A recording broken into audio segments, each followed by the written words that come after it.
اسی طرح اگر یہ آگ ہمارے جسم میں ماچس کی تلی لگا دی جائے تو وہ آگ بھی ہمیں تباہ و برباد کر دے گی۔ میرے بھائیوں، وہ جہنم کی آگ جو دنیا کی آگ سے 69 درجے بڑھی ہوئی ہے، ہم اسے کیسے برداشت کریں گے؟ بتائیں کیسے برداشت کریں گے؟ میں آپ کو بتاتا چلوں، 4 مقرب اور مشہور فرشتے ہیں، حضرت جبرائیل، حضرت میکائیل، حضرت اسرافیل، حضرت عزرائیل۔ ان 4 مقرب اور مشہور فرشتوں میں سب سے طاقتور فرشتے، سب سے بڑے فرشتے حضرت جبرائیل ہیں، جو اللہ کا پیغام نبیوں کے پاس لاتے تھے، جو قرآن کریم اللہ تبارک و تعالیٰ کا کلام میرے اور آپ کے پیارے آقا جناب محمد عربی صلی اللہ علیہ وسلم کے پاس لے کر کے آئے ہیں۔ اللہ تبارک و تعالیٰ نے جب جہنم کو بنایا، اس کے بعد جب فرشتوں نے دیکھا تو فرشتے دیکھ کر کے بے ہوش ہو گئے۔ دوبارہ اعلان کیا گیا، اے فرشتوں، یہ جہنم تمہارے لیے نہیں ہے بلکہ انسانوں کے لیے ہے۔ تو ان کے ہوش و حواس درست ہوئے، برقرار ہوئے۔ جہنم کا ایک قطرہ اگر زمین پر ڈال دیا جائے تو پوری دنیا سے مٹھاس ختم ہو جائے گی۔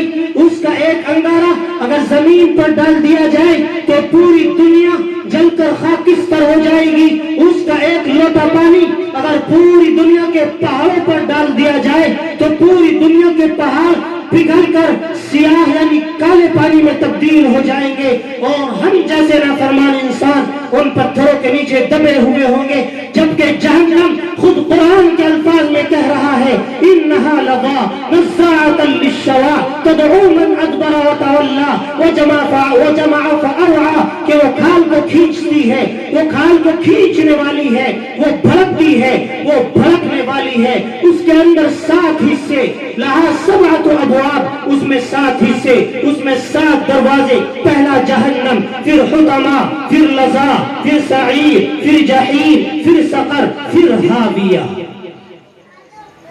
تو جہنم میں کتنے دروازے؟ 7 دروازے اور 7 حصے۔ میرے بھائیوں، جہنم کو جو اخیر کا حصہ ہے ہاویہ، یہ بہت خطرناک ہے۔ پہلی بات تو یہ ہے کہ ہمیں ہر وقت، ہر لمحہ، ہر نماز میں اپنے رب سے دعا مانگنی چاہیے، اے اللہ ہمیں جہنم کے عذاب سے بچانا، قبر کے عذاب سے بچانا۔ اس لیے کہ قبر جہنم کے گڑھوں میں سے سب سے پہلا گڑھا ہے، اور قبر میں جا کر کے ہم سے سوال ہوں گے۔ میرے بھائیوں، قبر کے لیے بھی اور آخرت کے لیے بھی ہمیں تیار رہنا چاہیے۔ عقل مند وہ آدمی ہے جو مرنے سے پہلے مرنے کی تیاری کر لے، اور ہم سب کو یہ دنیا چھوڑ کر کے جانا ہے۔ ہم اس حالت میں نہ جائیں کہ ہم اپنے رب کی نافرمانی کرتے ہوئے اس دنیا سے جائیں، ہم ناپاکی کی حالت میں اس دنیا سے جائیں۔ اللہ تبارک و تعالی ہمیں کلمے کی موت نصیب فرمائے، اللہ تبارک و تعالی ہمیں بستر کی موت نصیب فرمائے، اللہ تبارک و تعالی ہمیں جنت الفردوس میں اعلیٰ سے اعلیٰ مقام مرتبہ عطا فرمائے۔ اور جیسا کہ ابھی قاری شہزاد صاحب الحسینی جو آپ کے اس مدرسہ المعہد الاسلامی کے ذمہ دار ہے، اور ماشاءاللہ کئی سالوں سے آپ کے درمیان کام کر رہے ہیں، سب سے پہلا پروگرام حضرت قاری صاحب نے محفل قرات کا کیا تھا۔ آپ لوگوں نے بہت بڑا تعاون اس میں پیش کیا تھا۔ یاد رکھنا، ان دینی مجالسوں کے لیے، ان مدارس اسلامیہ کے لیے مسلمانوں، آپ کے 2 طرح کے تعاون دینے ہوتے ہیں۔ آپ کے 2 طرح کے تعاون ان مدرسے والوں کو چاہیے ہوتے ہیں۔ سب سے پہلا تعاون تو آپ کا یہ چاہیے ہوتا ہے کہ آپ خوشی کے ساتھ، لگن کے ساتھ، طلب کے ساتھ، محبت میں مدرسوں میں جائیں، علماء سے محبت کریں، اور ان دینی جلسوں میں جائیں خوشی کے ساتھ، بغیر بلائے۔ جہاں بھی پتا چلے کہ اللہ والے آ رہے ہیں، جہاں بھی پتا چلے کہ دینی مجلس محفل منعقد ہو رہی ہے، وہاں پہنچ جاؤ، انشاءاللہ آپ کو ثواب ملے گا۔ میرے بھائیوں، یہ کچھ نہ کچھ لے کر کے آتے ہیں، ہم خود کو تبدیل کر سکیں، وہ علم کا سرمایہ لے کر آئے ہیں، ہم دونوں جہاں کی کامیابی کا خزانہ لے کر آئے ہیں۔ یہ علماء دونوں جہاں کی کامیابی کا خزانہ آپ کے درمیان لے کر کے آتے ہیں. انہیں کوئی لالچ نہیں ہے. اگر کوئی عالم رات کے 12 بجے یا 11 بجے آپ کے بیچ میں آ رہا ہے, تقریباً 100 کلومیٹر کا یا 50 کلومیٹر کا سفر طے کر کے آپ کے بیچ میں آ رہا ہے, تو بتاؤ بزرگوں نوجوانوں, اسے کیا لالچ ہے؟ وہ اللہ کی محبت میں آ رہا ہے, وہ حضور کی محبت میں آ رہا ہے, وہ آپ کی محبت میں آ رہا ہے, وہ ان مدارس اسلامیہ کی محبت میں آ رہا ہے. تو سب سے پہلا تعاون تو آپ کو یہ چاہیے ہوتا ہے کہ آپ حضرات تشریف لے آئیں صرف علماء کی زیارت کے لیے, اور یہ دینی محفل سج جاتی ہے آپ کی وجہ سے.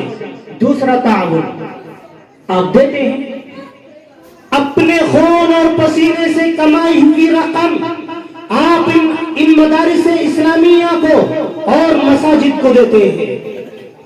دیتے نہیں دیتے ہیں؟ آپ حضرات ہی کے تعاون سے سب کچھ چل رہا ہے. تو دو طرح کے تعاون آپ کے ہوتے ہیں ماشاءاللہ. آپ ہر جگہ یہ دونوں تعاون پیش کرتے ہیں, اور اگر آپ ایسا کرتے رہے تو اللہ تبارک و تعالی ہم سے راضی ہو جائے گا. ہمیں ہر وقت ان دینی مجلسوں کی, دینی محفلوں کی قدر کرنی چاہیے. میں عرض کر رہا تھا کہ یہ ایک بابرکت رات ہے کہ جس رات میں یہ طے ہو جاتا ہے کتنے لوگوں کو کتنا رزق ملے گا, اور یہ بھی طے ہو جاتا ہے کتنے لوگ پیدا ہوں گے, اور یہ بھی طے ہو جاتا ہے کتنے لوگ مریں گے. سب کچھ اس مبارک رات میں, اس بابرکت رات میں طے کر دیا جاتا ہے, اور یہ واقعی بہت بابرکت رات ہے. اللہ تبارک و تعالیٰ کی رحمت ہماری طرف متوجہ ہوتی ہے. صرف دیر ہماری طرف سے ہوتی ہے کہ ہم اپنے رب کے سامنے کب ہاتھ پھیلائیں گے, کب اپنے رب سے مانگیں گے. مسلمانوں, اپنے رب سے مانگنا تو بہت دور کی بات ہے. ہم نے نمازیں بھی چھوڑ دی, اپنے رب سے مانگنا بھی چھوڑ دیا, اور یہی وجہ ہے کہ آج ہم پریشان ہیں, پریشانی کے عالم میں ہیں. ہم اگر مسجد میں جاتے ہیں, اللہ تبارک و تعالیٰ کے پاک گھر میں جاتے ہیں, وہاں جا کر کے بھی مذاق کرتے ہیں. میں آپ سے پوچھنا چاہتا ہوں, اور میں نے دیکھا ہے کہ اگر کوئی آدمی, اور ہم سب جب نماز پڑھتے ہیں, امام صاحب نے سلام پھیر دیا, سلام پھیرنے کے بعد امام صاحب نے کہہ دیا اللہم صلی علی محمد, سب نے ہاتھ اٹھا لیے, ہاتھ ہمارے یہاں ہے, امام صاحب دعا مانگ رہے ہیں. اب کوئی تو اس طرح کر رہا ہے ہاتھوں کو, کوئی اپنے ناخن کو چبا رہا ہے, کوئی مسجد کی دیوار پر جو لائٹیں لگی ہوئی ہیں انہیں دیکھ رہا ہے, اور مسجد کی دیوار پر جو ٹائلیں چپکی ہوئی ہیں انہیں دیکھ رہا ہے کہ کتنی خوبصورت ہے. کوئی مسجد کی چھت کو دیکھ رہا ہے, کوئی کچھ کر رہا ہے, کوئی اپنے کپڑے صحیح کر رہا ہے. آپ مجھے ایک بات بتائیں کہ مسجد کس کا گھر ہے؟ کہ مسجد اللہ کا گھر نہیں ہے؟ کہ مسجد میں ہم اپنے رب کے سامنے سجدہ کرنے کے لیے نہیں جاتے؟ کہ مسجد میں ہم اپنے رب سے مانگنے کے لیے نہیں جاتے؟ لیکن وہاں جا کر کے بھی اتنا بڑا مزہ ہم خالق دو جہان سے کر رہے ہیں. آپ مجھے بتائیں, ایک مثال دے رہا ہوں میں آپ کے سامنے. اگر آپ اس دنیا کے ایک چھوٹے سے افسر کے آفس میں چلے جائیں, اور وہاں جا کر کے اس کے آفس میں سرکاری افسر سامنے بیٹھا ہوا ہو, اور ہم اس کے سامنے جا کر کے کھڑے ہو جائیں, ہم اس سے کچھ کہنا چاہتے ہیں, ہم اس سے بات کرنا چاہتے ہیں, لیکن ہم نے جو کپڑا پہنا ہوا ہے وہ اس کی آستین یہاں تک ہے. جب ہم اس کے سامنے پہنچتے ہیں, اس آستین کو ہم یہاں کر لیں اور اپنے چہرے کو ادھر کر لیں, وہ سامنے بیٹھا ہوا ہے, یا اپنے چہرے کو آسمان کی چھت کی طرف کر لیں, یا پھر اس آفیسر کے آفس کی چھت کی طرف کر لیں, تو آپ مجھے بتائیں کہ وہ ہم سے بات کرے گا, وہ آپ سے بات کرے گا, یا باہر بھگا دے گا؟ بتائیں. بات کر لے گا, بھگا دے گا. اور ہم اپنے مالک کے ساتھ, اپنے خالق کے ساتھ اتنا بڑا مذاق کرتے ہیں, کرتے نہیں کرتے؟ کرتے ہیں. یہ ایک ماحول بن گیا ہے, صرف ایک رسم ہے. اللہم صلی, امام صاحب نے کہہ دیا, سب نے ہاتھ اٹھا لیا.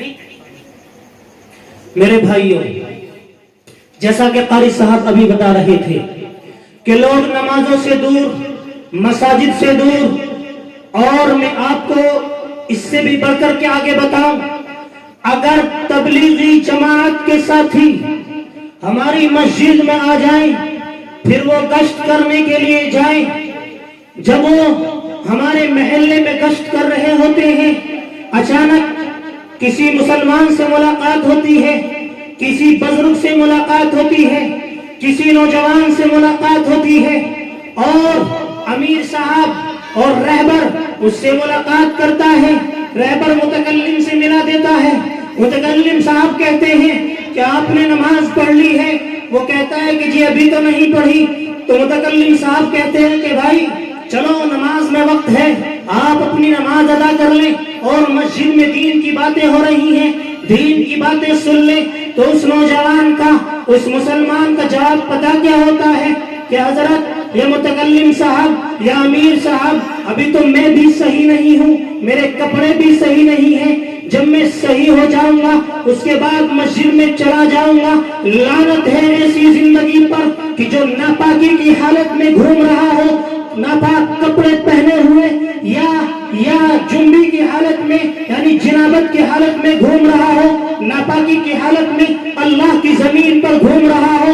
یاد رکھنا یہ زمین پناہ مانگتی ہے اس آدمی سے کہ جو ناپاکی کی حالت میں اس زمین پر چلتا ہے۔ اللہ تبارک و تعالیٰ سے کہتی ہے اللہ مجھے اجازت دے کہ میں اس کو اپنے اندر کھینچ لوں۔ جب کوئی آدمی اس زمین کی پشت پر زنا کرتا ہے، یہ زمین کانپ جاتی ہے اور اپنے رب سے کہتی ہے اے اللہ مجھے اجازت دے میں اس کو اپنے اندر کھینچ لوں اور یہ آدمی ختم ہو جائے۔ میرے بھائیوں بتائیں کہ ہمارے ایک ماحول نہیں ہے؟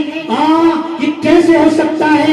ایک مسلمان امت محمدیہ کا فرزند آقا مدنی صلی اللہ علیہ وسلم کو آخری نبی تسلیم کرنے والا، اللہ تبارک و تعالیٰ کو ایک ماننے والا، وہ کہتا ہے امیر صاحب ابھی میں صحیح نہیں ہوں۔ ارے اللہ پاک، جناب محمد عربی صلی اللہ علیہ وسلم پاک، قرآن کریم پاک، ازواج مطہرات پاک، صحابہ پاک، سب کچھ پاک ہے، اور یہ ان سب کو ماننے والا ناپاک گھوم رہا ہے۔ بتاؤ یہ کیسے ہو سکتا ہے؟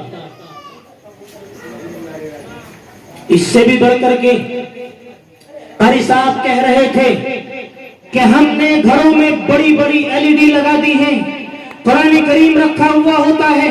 ایک بات اور میرے ذہن میں آتی ہے، آج اس دنیا کی خوبصورتی، اس دنیا کی زیب و زینت ہم دیکھتے ہیں کہ بڑے بڑے محل ہیں، شاندار مکان ہم بناتے ہیں کہ جس میں تقریباً 10 لاکھ روپے، 8 لاکھ روپے، یعنی مثال کے طور پر کسی مالدار نے 10 لاکھ روپے مکان میں لگا دیے، مکان بنا دیا، لیکن اس اللہ کے بندے کو یہ توفیق نہیں ہوتی کہ 10 لاکھ روپے میں نے لگا دیے، لیکن اس پورے مکان کے اندر میں ایک کمرہ اتنا شاندار بناؤں کہ اس میں ایک قرآن کریم خرید کر کے رکھوں گا، ایک تسبیح رکھوں گا، ایک عطر رکھوں گا، خوشبو رکھوں گا، ایک شاندار بہترین مصلی رکھوں گا، جائے نماز رکھوں گا، اور اس کمرے کو خوشبو سے معطر رکھوں گا۔ پھر رات کی تنہائی میں اٹھ کر کے جب عشاء کی نماز مسجد میں پڑھ کر کے اپنے گھر میں جاؤں گا،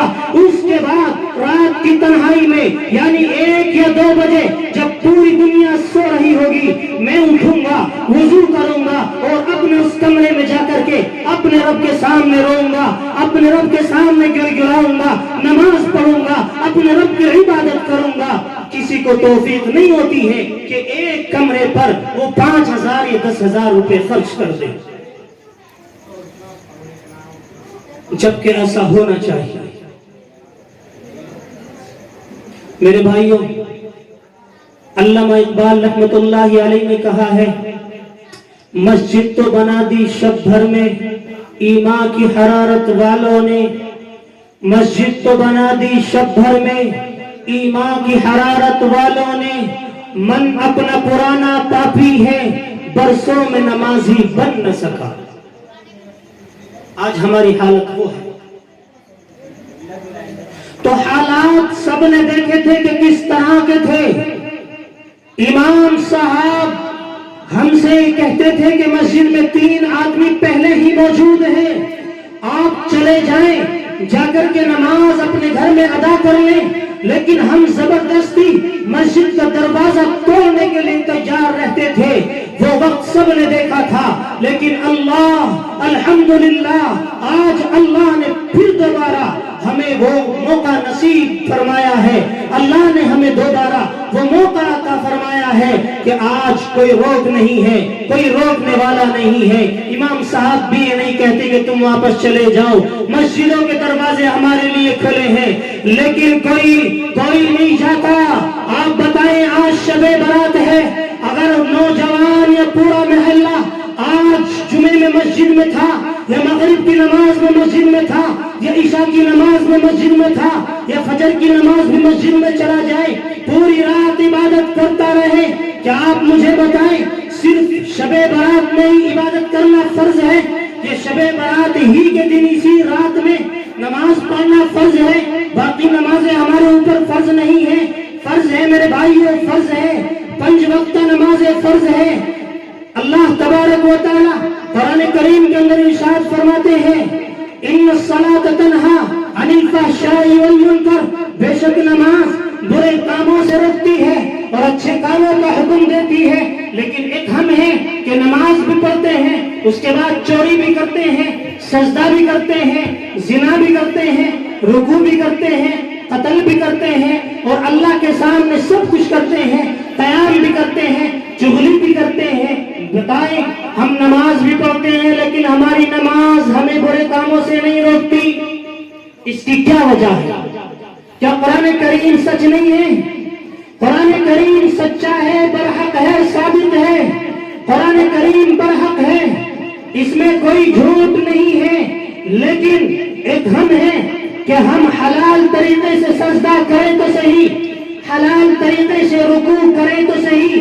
جس دن ہم حلال طریقے سے سجدہ کریں گے اپنے رب کو، حلال طریقے سے رکوع کریں گے اپنے رب کو، ہماری نماز ہمیں برے کاموں سے روک دے گی۔ کس طرح؟ کچھ لوگ کہتے ہیں کہ جی میں نماز پڑھتا ہوں تو ذہن کہیں چلا جاتا ہے، کاروبار میں چلا جاتا ہے، گھر چلا جاتا ہے، کہیں بھی چلا جاتا ہے۔ تو بھائیو، اس کا علاج کیا ہے پھر؟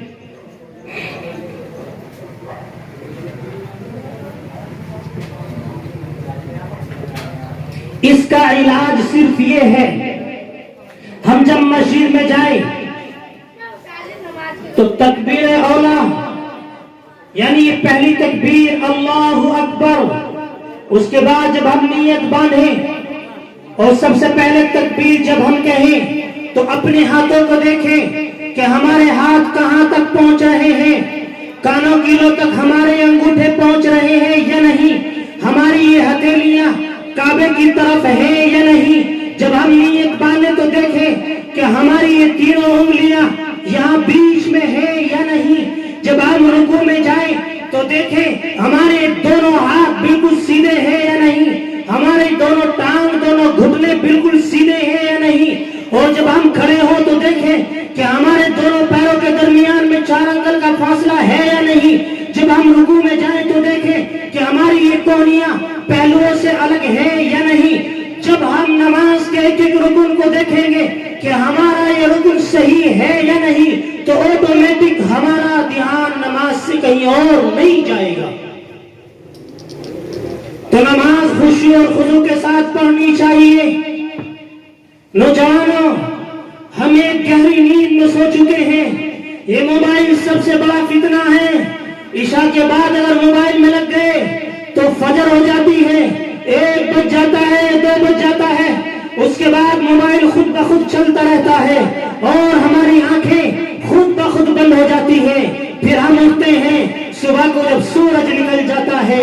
علامہ اقبال رحمت اللہ علیہ نے نوجوانوں ہمارے لیے کہا ہے، ہمارے لیے نوجوانوں، علامہ اقبال شاعر مشرق نے کیا ہی خوب کہا ہے، نوجوان قوم گہری نیند سے بیدار ہو، نوجوان قوم گہری نیند سے بیدار ہو، چھوڑ دے آوارگی کو صاحب کردار ہو، چھوڑ دے آوارگی کو صاحب کردار ہو، توق شیطان توڑ توق شیطان توڑ ہزارے نفس سے باہر نکل، پھر میں کدے سے توڑ کر مینا و ساغر نکل، پھر سے گزری ہوئی تاریخ کو آواز دے، پھر سے گزری ہوئی تاریخ کو آواز دے، پھر معطل بازوؤں کو حرکت پرواز دے۔ یا علامہ اقبال رحمت اللہ علیہ نوجوانوں ہمارے بارے میں کہہ رہے ہیں، ہم جو ایک غفلت کی نیند میں سو چکے ہیں۔ غفلت کی نیند کیسی؟ ہمارا لباس شریعت کے مطابق نہیں، ہمارا کھانا شریعت کے مطابق نہیں، ہمارا چلنا شریعت کے مطابق نہیں، ہمارا پینا شریعت کے مطابق نہیں۔ ہم چلنے میں بھی، پینے میں بھی، کھانے میں بھی، پہننے میں بھی، ہر جگہ آقا مدنی صلی اللہ علیہ وسلم کی سنت کا جنازہ نکالتے ہیں۔ کھانا ہم بغیر دسترخوان کے کھاتے ہیں، بغیر بسم اللہ کے کھاتے ہیں، کھانے کے بعد بسم اللہ نہیں پڑھتے، بھول جائیں تو بیچ کی بسم اللہ نہیں پڑھتے، بیچ کی دعا نہیں پڑھتے، سونے سے پہلے کی دعا ہم نہیں پڑھتے، اٹھنے کے بعد کی دعا ہم نہیں پڑھتے۔ پڑھتے؟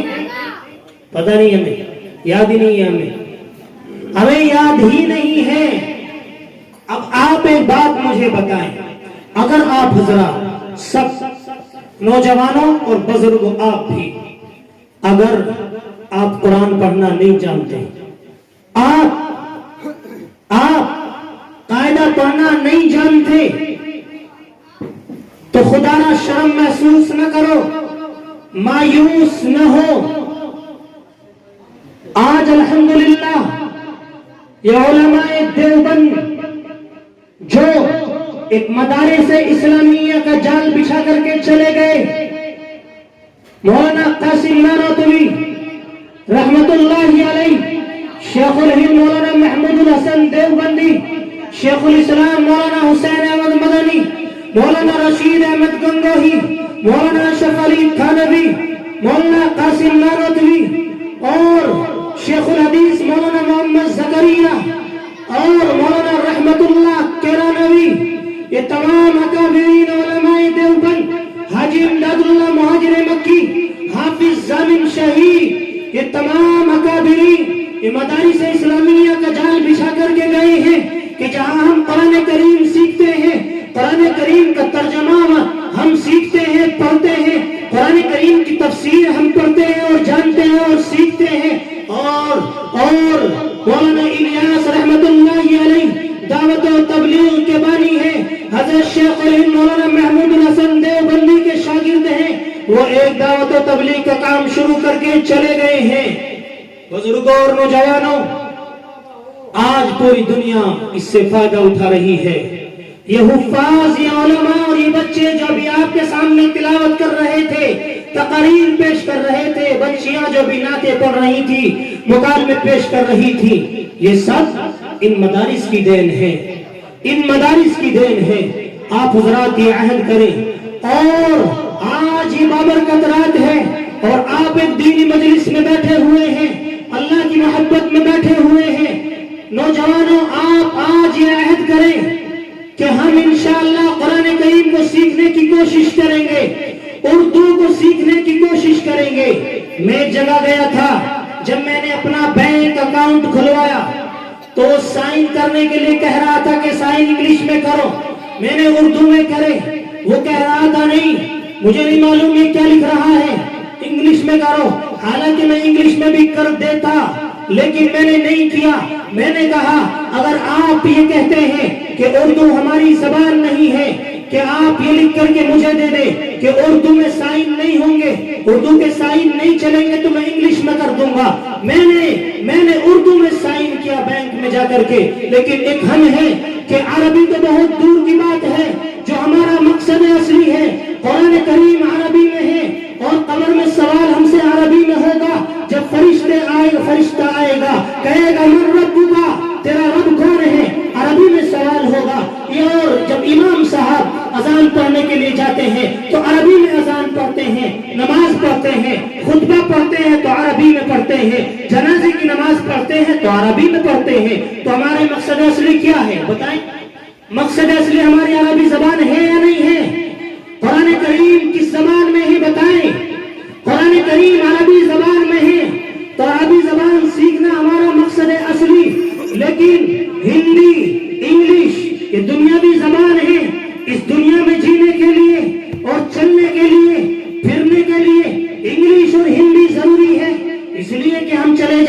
تو ہر جگہ بورڈ لگے ہوئے ہیں انگلش میں، کوئی راستہ بتانے کے لیے تیار نہیں ہوتا.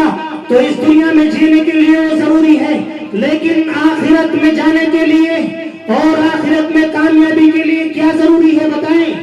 کیا ضروری ہے؟ عربی زبان ضروری ہے.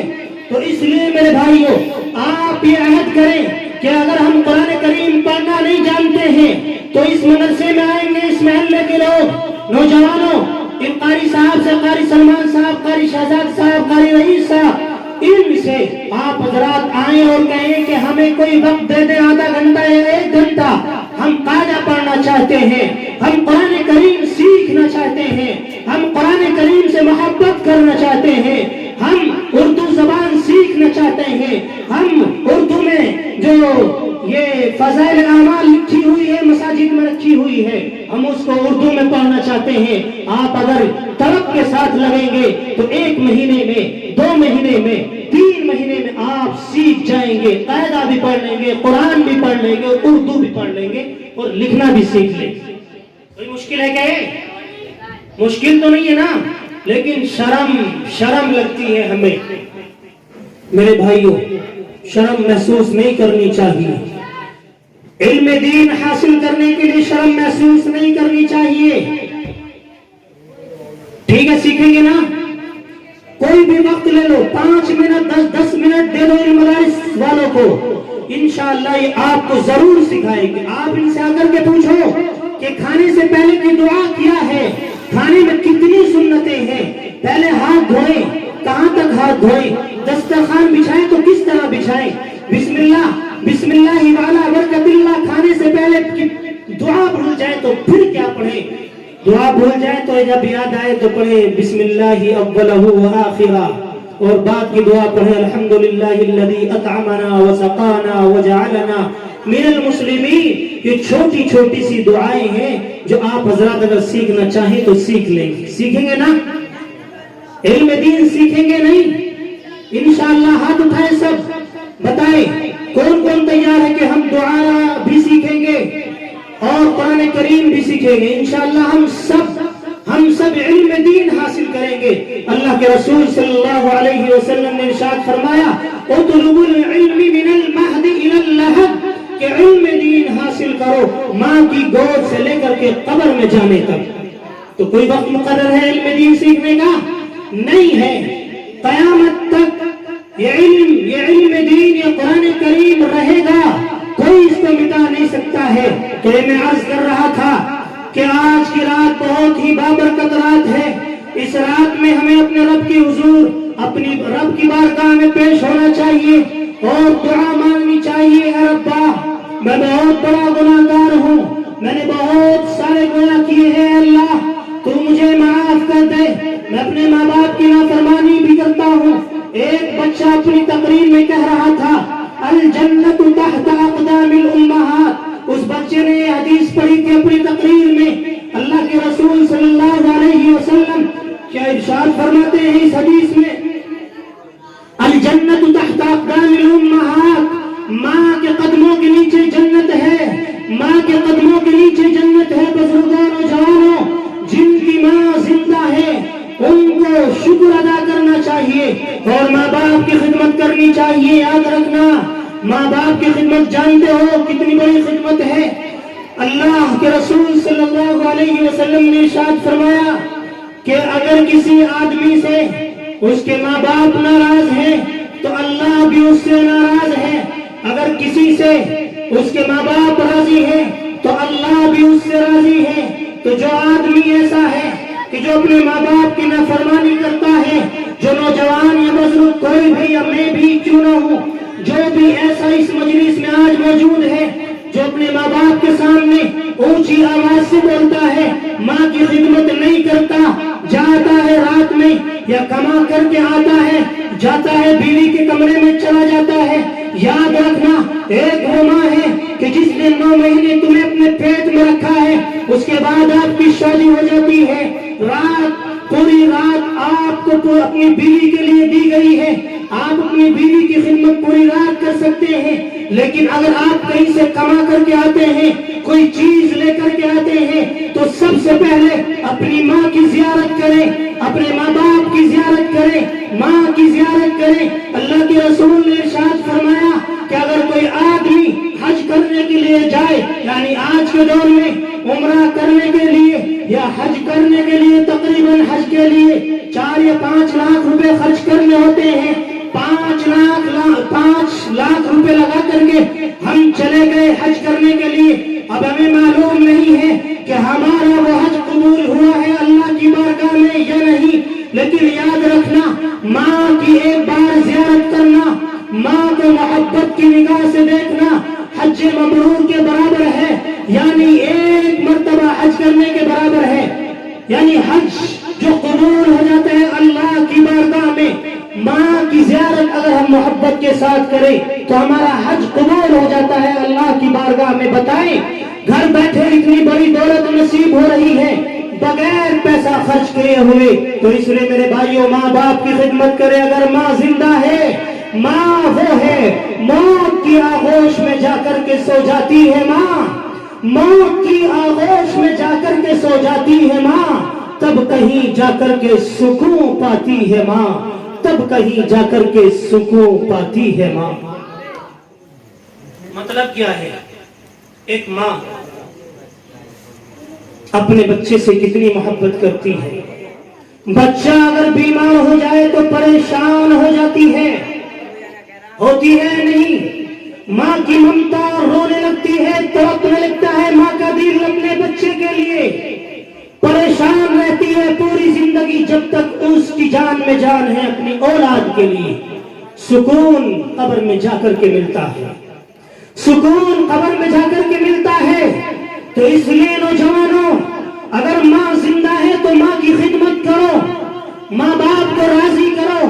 ماں باپ اگر راضی ہے تو ہمارا رب بھی ہم سے راضی ہے۔ اگر کسی کے ماں باپ ناراض ہیں، چاہے وہ کتنا ہی بڑا نوازی کیوں نہ ہو، چاہے وہ حاجی کیوں نہ ہو، چاہے وہ کتنا ہی پیسہ اللہ کی راہ میں خرچ کیوں نہ کرتا ہو، لیکن اس کے ماں باپ اس سے ناراض ہے، وہ ماں باپ کا دل دکھاتا ہے، تو اس کی کوئی عبادت اللہ کی بارگاہ میں قبول نہیں ہے۔ رات میں جب ماں لیٹ جائے تو ماں کی خدمت کرو، ماں کے تلووں میں تیل لگاؤ۔ آج کا دور ہے، بہت پریشانیوں میں مبتلا رہتے ہیں، سب بیماریاں ہیں نئی نئی، تو اس لیے نوجوانوں، پورے جسم کا تعلق پیروں کے تلووں سے ہے، اس لیے پورے جسم کی نسیں پیروں کے تلووں میں ہے۔ اگر ہم اپنی ماں کے، اپنی بوڑھی ماں کے تلووں میں رات میں جب ماں لیٹ جائے اور سرسوں کا تیل لیں، ہم کسی بھی طرح کا ہم تیل لیں اور ماں کی تلووں کو لگائیں اور مالش کریں، ملتے رہیں اور محبت کے ساتھ ماں کو دیکھتے رہیں، ثواب بھی ملتا رہے گا اور ماں کو بھی سکون ملتا رہے گا، ماں کے دل سے دعا بھی نکلتی رہے گی۔ تو میرے بھائی بتائیں اس میں کیا نقصان ہے؟ نقصان ہے یا فائدہ ہے؟ بتائیں، زور سے بتائیں کہ فائدہ ہے میرے بھائیوں۔ تو اس لیے ماں باپ کی خدمت کرو۔ تو میرے کہنے کا مقصد یہ ہے، اگر ہمارے ماں باپ ہم سے ناراض ہیں تو اللہ بھی ناراض ہیں۔ سب سے پہلے اپنے ماں باپ کی خدمت کریں، اپنے ماں باپ کو راضی کریں، ہمارا رب ہماری دعاؤں کو قبول کر لے گا، ہماری عبادتوں کو قبول کر لے گا۔ دوسری بات میں آپ حضرات سے کہنا چاہ رہا ہوں، جو شروع میں آیت پڑھی ہے، ان اللہ یحب التوابین، اللہ تبارک و تعالی توبہ کرنے والوں کو اپنا محبوب بنا لیتے ہیں، پسند کرتے ہیں اللہ تبارک و تعالی توبہ کرنے والوں کو۔ تو اس لیے ہمیں چاہیے کہ ہم رات کے اندھیرے میں اور آج اس مبارک رات میں اللہ کی بارگاہ میں اٹھیں اور اللہ کی بارگاہ میں ہم توبہ مانگیں، روئیں اور گر گرائیں اور اپنی آنکھوں سے آنسو بہائیں۔ پوری رات ہم سوتے ہیں، پورے سال ہم سوتے ہیں، اپنے کام بھی کرتے ہیں، سب کچھ کرتے ہیں، کیا ہم ایک رات اللہ کی راہ میں خرچ نہیں کر سکتے؟ کیا ایک رات کی نیند ہم اللہ کی راہ میں قربان نہیں کر سکتے ہیں؟ میرے بھائیوں، کرنی چاہیے۔ یہ رات ایک بابرکت رات ہے۔ اللہ کے رسول صلی اللہ علیہ وسلم نے ارشاد فرمایا، من لزم الاستغفار، کہ اگر کوئی آدمی کثرت سے استغفار کرتا ہے تو اللہ تبارک و تعالی اسے اسے بہت سارے انعامات سے نوازتا ہے. سب سے پہلا انعام جانتے ہو کیا ہوتا ہے؟ اگر کوئی آدمی اللہ کے ڈر اور خوف کی وجہ سے رویا، اس آدمی کے بارے میں میرے اور آپ کے پیارے آقا جناب محمد عربی صلی اللہ علیہ وسلم ارشاد فرماتے ہیں کہ اگر کوئی آدمی اللہ کے ڈر اور خوف کی وجہ سے رویا اور اس رونے کی وجہ سے اس کی آنکھوں سے آنسو نکل گئے، چاہے مکھی کے سر کے برابر ہی کیوں نہ ہو، چاہے مکھی کے سر کے برابر ہی کیوں نہ ہو، تو اللہ تبارک و تعالی اس آدمی کی، اس مومن بندے کی، اس مومن بندی کی مغفرت فرما دیں گے. میں آپ کو بتاتا چلوں، شیخ مفتی عبدالغنی صاحب پھول پوری رحمت اللہ علیہ، ان کے بارے میں آتا ہے کہ جب وہ اللہ کے ڈر اور خوف کی وجہ سے روتے تھے، ان کی آنکھ سے جو آنسو نکلتا تھا وہ اپنے پورے چہرے پر مل لیا کرتے تھے، اور وہ بیان فرماتے ہیں کہ میں نے حکیم الامت حضرت مولانا اشرف علی تھانوی نور اللہ مرقدہ کو دیکھا کہ جب وہ اللہ کے ڈر اور خوف کی وجہ سے روتے تھے، ان کی آنکھوں سے جو آنسو نکلتے تھے وہ پورے چہرے پر مل لیا کرتے تھے. میرے بھائیوں، یہاں مولانا اشرف علی تھانوی نور اللہ مرقدہ ایک علمی اشکال اٹھاتے ہیں اور کہتے ہیں ایک آدمی تو وہ ہے کہ جو اللہ کے ڈر اور خوف کی وجہ سے رویا، اس کی آنکھوں سے آنسو نکلے اور وہ آنسو اس نے اپنے چہرے پر مل لیے، تو اللہ تبارک و تعالی اس چہرے کو جنت میں داخل فرما دیں گے. تو باقی جسم کا کیا ہوگا؟ کیا یہ باقی جسم جہنم میں چلا جائے گا؟ تو یہاں ایک مثال دیتے ہیں حکیم الامت مولانا اشرف علی تھانوی نور اللہ مرقدہ، وہ مثال میں ابھی آپ کو تھوڑی دیر میں سمجھاؤں گا. اس سے پہلے میں اپنی بات کو دوسری طرف لے چلتا ہوں. ابھی قاری محمد شہزاد صاحب الحسینی، آپ کے اس مدرسے کے ذمہ دار جو آپ پہ اس محلے میں محنت کر رہے ہیں، وہ ایک بات کہہ رہے تھے، اور وہ ایک بات کہہ رہے تھے کہ ہم ماں باپ کی نافرمانی کرتے ہیں، اور میں یہ بات ابھی بتلا بھی رہا تھا. علامہ زمخشری رحمت اللہ علیہ ایک بہت بڑے عالم گزرے ہیں، کتابیں بھی لکھی ہیں، قرآن کریم کی تفسیر بھی لکھی ہے. انہوں نے اپنا ایک واقعہ لکھا ہے کہ ان کی ماں ایک مرتبہ ان کو دیکھ رہی تھی، تو علامہ زمخشری نے ایک چڑیا کو پکڑا، اس چڑیا کا نام گوریا تھا. اس چڑیا کو پکڑ لیا، پکڑنے کے بعد ایک دھاگے سے اس کی ٹانگ کو باندھ دیا. جس طرح جس وقت اس کی ٹانگ کو باندھ رہے تھے، وہ ٹانگ چڑیا کی الگ ہو گئی. ان کی ماں یہ منظر دیکھ رہی تھی. ماں کی زبان سے فوراً یہ الفاظ نکلے، اے اللہ اسے اس وقت تک موت نہ دینا جب تک اس کو بھی اسی حالت میں نہ پہنچا دیں آپ، یعنی جب تک اس کے ساتھ یہ حادثہ پیش نہ جائے اس کو بھی موت نہ دینا. تو ان کے ساتھ ایک حادثہ پیش آیا اور وہ ایک پیر سے معذور ہو گئے. تو کہنے کا مطلب یہ ہے اگر کوئی اولاد ماں باپ کی نافرمانی کرتی ہے تو ماں باپ کو بھی صبر کرنا چاہیے. اپنی ماں اپنی اولاد کے لیے کبھی بد دعا نہیں دینی چاہیے. آج ہماری مائیں بہت آسان سے لفظوں میں اپنی اولاد کے یہ بد دعا دیتی ہیں اور کہتی ہیں اللہ تیرا بیڑا غرق کر دے، تو یہ ہو جائے، تو فلاں ہو جائے، تو مٹ جائے، تو غرق ہو جائے. بہت آسانی کے ساتھ کہہ دیتی ہیں. ان ماں کو یہ نہیں پتا ہوتا، ان ماں باپ کو یہ نہیں پتا ہوتا کہ ہماری اولاد اس کا نقصان اٹھائے گی، آج نہیں تو کل اٹھائے گی اس کا نقصان، اور وہ اولاد اپنی زندگی میں اس کا نقصان اٹھا لیتی ہے. اس لیے کہ اللہ تبارک و تعالی ماں باپ کی دعا بھی اور بد دعا بھی دونوں قبول فرماتے ہیں. تو میں عرض کر رہا تھا، میں بہت ہی مختصر سے وقت میں اپنی بات کو ختم کر رہا ہوں، لیکن میرے بھائیوں اس سے پہلے میں آپ حضرات سے ایک بات عرض کرنا چاہتا ہوں. انشاءاللہ اس کے بعد اپنی بات مکمل کروں گا. اور میں آپ کو یہ بھی بتاتا چلوں کہ ایک بہت ہی عظیم شخصیت، بہت ہی اچھے مقرر عالم نوجوان جناب حضرت مولانا محمد ندیم صاحب، استاد حدیث جامعہ عربیہ اعزاز العلوم ویت، بہت ہی جلد ہمارے اسٹیج پر جلوہ افروز ہونے والے ہیں. انشاءاللہ حضرت کا تفصیلی بیان ہوگا. آپ حضرات جانے کی کوشش نہ کریں. آپ حضرات اگر آج یہاں جم کر کے بیٹھے رہیں تو اللہ تبارک و تعالیٰ آپ کو اس کا اجر دیں گے. بغیر دعا کے آپ حضرات یہاں سے نہ جائیں، اس لیے کہ ہمارا بیٹھنا بیکار ہو جائے گا. یاد رکھنا اللہ تبارک و تعالیٰ دعاؤں کو قبول فرماتے ہیں اور دینی مجالس کی دعاؤں کو بہت قبول فرماتے ہیں اور اجتماعی دعاؤں کو بھی قبول فرماتے ہیں.